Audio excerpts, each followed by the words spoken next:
somebody gave it to me, the aperture was stuck. They were going to throw it in the garbage. So I started messing with it, and I was going to throw it in the garbage. And then I got the aperture free. I took it apart, and I left the detents in. A lot of video people like taking the detents out, but I kind of like it. So these are the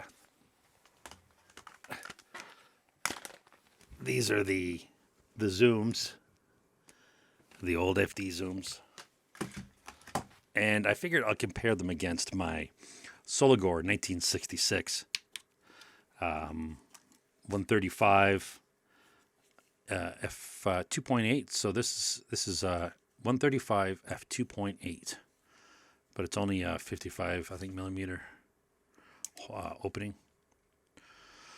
So this thing, I've done a video on this before. It is a bokeh monster. It loves making bokeh. So if I could get, but it's only 135 millimeters. So if I could get one of these other zoom lenses to be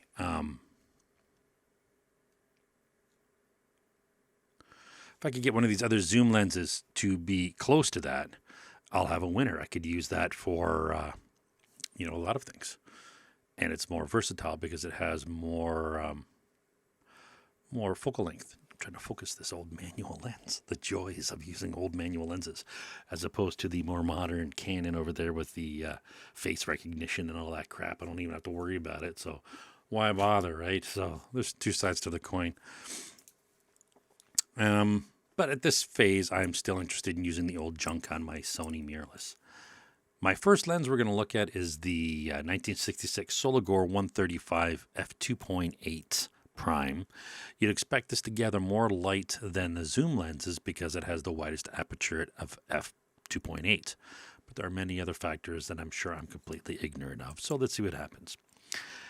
As you can see in an earlier video I did, this video gives great bokeh. So, this lens gives great bokeh, but bokeh is subjective. So personally, I like just the smooth smushiness, the gradient between colors and between light and dark. If it's a smooth gradient, that's what I'm looking for. If it's, chunky, what's the word? Crunchy. If you see it, you'll see it's not a very smooth gradient. There are maybe like sharper increments of change. That I personally I'm not interested in that. I think it's kind of funny sometimes when you see that. You see that in a lot of lenses, and it's kind of it's funny looking, I think. So as we look at these images, we're going to be doing comparisons. So this is the Soligor compared against itself of f2.8, f5.6, f11, and f16. You can see the bokeh at f2.8 is pretty good. And so I go from far focus of 250 feet to near focus, which is around 11 feet. And you can see the tennis racket at the top left corner almost disappears, whereas the bottom right of f16, it's still pretty sharp. It's still pretty, what's the word? Crunchy? So the next lens we're going to look at is the Magnicon. So this is the one I suspect with the bigger opening there, the 62 millimeter, is going to be a much more better light gatherer.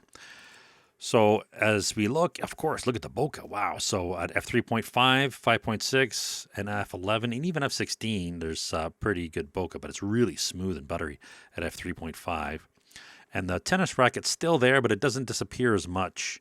I don't think. We have to look at another comparison to see if it does, but it does disappear quite a bit. The next lens is the 8-inch long Vivitar, the f3.8. So this is just a little bit slower than the Magnicon of f3.5. So this is I inherited this one, but it's look at the bokeh at the top left corner. It's pretty smooth, and actually they're all not bad. It gets a little this is nuanced. All these lenses are pretty much nuanced, right? But wide open is the most important thing to be looking at. So the at the top left corner. The bokeh is pretty smooth. The tennis racket's still there. You can see it. But at 5.6, it's still got some pretty smooth bokeh, and the other ones are a little bit sharper. So then we move on to the colorful Magnicon. Look how colorful this is.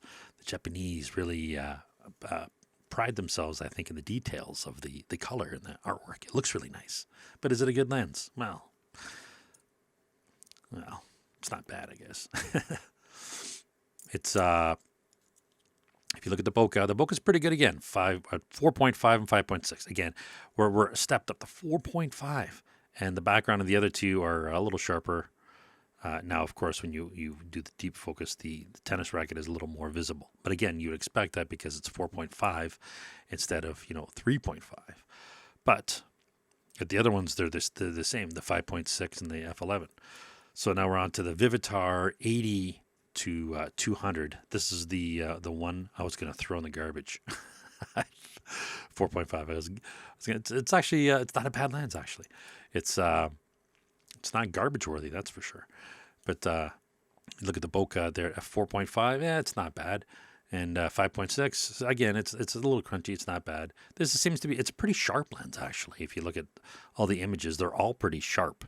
And as we go between near far focus and far focus, the tennis racket's still there. I mean, and if you notice the focus breathing on that, the focus breathing seems to be the top two. They don't breathe so much. They don't really move. Whereas the bottom two, they go the opposite direction, which is pretty weird. So I think at f8, maybe there's like no focus breathing at all. It's just like smooth because they actually have a marker on the f8 for some reason. And if you look at the modern lenses, again, the white balance is different because Canon's auto white balance versus Sony's daylight. So it's going to be a little different. It's a lot grayer or bluer, I guess. It's just sharper. The Bokeh is not as Bokeh-y, Bokeh-ish, Bokeh-like. It is pretty sharp. So notes to see are the focus breathing. If we look at the focus breathing of all the lenses, they all have focus breathing. None of these lenses don't have focus breathing. But I'm suspicious of that Vivitar at f8. I'm gonna have to do another test and test it at f8 to see if it does have, because it looks like it sort of goes one way below it and the other way above it. So I think maybe at f8 would be the sweet spot for that one if you're concerned about focus breathing, which may or not be if you can rack focus, but I don't know how often people do that. I think it was I just watched a movie. I think it was M. Night Shyamalan, the one knocking at the cabin or whatever. And in that, he pulled focus and it was breathing like every time. I think it was an intentional effect because you know it takes you out of the movie. You're like, whoa, what's this focus breathing going on here? So I think he purposely got lenses that did that for, or maybe it was he put it in post. I don't know, but it was definitely it was funny to see. So if you look at the light gathering of the Solagore versus the Magnicon, the Solagore is at f2.8 and the Magnicon is 3.5. They're both shooting at 1/1000th ISO 100. And the same, they're both 135. The Magnicon set to about 135. The light is comparable. I mean, it's just a hair darker. It's almost not noticeable in the Magnicon versus the Solagore. So maybe that's just a natural attribute, of course, but it's still pretty close. And if we look at the next lenses, and it looks like there's a little more color actually in the Magnicon versus the Solagore as well. So if we move on to the Vivitar, you see the Vivitar is clearly darker.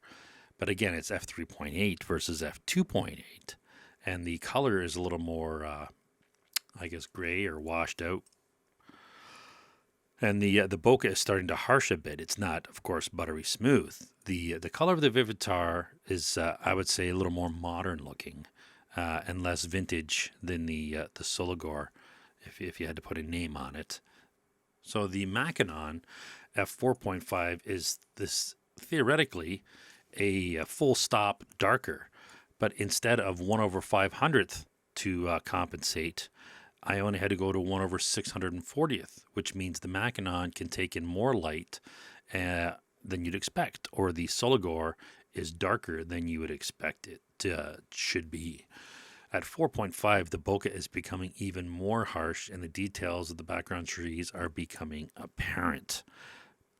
But it still has, passable, but, we're looking for what's best here, right? So the Solagore obviously is great, and I think the Magnicon is pretty good. The Magnicon here is because it only goes down to 4.5, is starting to get a little crunchy. Then we have the Vivitar 4.5. It's even more detailed and harsh, than the Magnicon. And even though they're both set to the same aperture and the same settings, the same ISO, the same focal length, there's also a hint more green in the image than the Sologor shot. So it looks like the Vivitar actually has maybe a little more I don't know if it's more color. It's gathering more different colors. The Sologor seems to be a little more beige compared to the Vivitar. And yeah, so testing at 5.6, the Sologor looks a little sharper than the Magnicon. So the Magnicon's got more bokeh at 5.6. The Magnicon has more bokeh, and it's a little greener at f11. So there's still more bokeh of the Magnicon versus the Sologor. At f16, there's more bokeh on the Magnicon than the Sologor. So right across the spectrum, the Magnicon has more background bokeh. Now, if we're checking for details, the Sologor versus the Magnicon, I mean, they're pretty close. The Magnicon might be a little sharper. The Vivitar 3.8 is, again, perhaps just a hair sharper. It's hard to tell. If you look at the strings, the black and white, the Magnicon looks, I'd say, more blurry than the Sologor. This is zoomed to 800%. So, and the Vivitar 4.5 is a little sharper, I think. Yeah, definitely a little bit sharper. And then you look at the modern lenses, or the more modern lenses, they are way more sharp, but they got that weird white ghosting around the edges. And then if you compare the lenses against each other, so now we test the lenses at 5.6 against each other. So the top left corner, we have the Magnicon 3.5. And so again, the bokehs are looking pretty comparable at this point. So the Vivitar 3.8 at 5.6 and the Magnicon 4.5 at 5.6 and the Vivitar 4.5 at 5.6. Now, don't worry too much about the brightness because I was eyeballing it on a histogram to try to get it, so it's not going to be exact.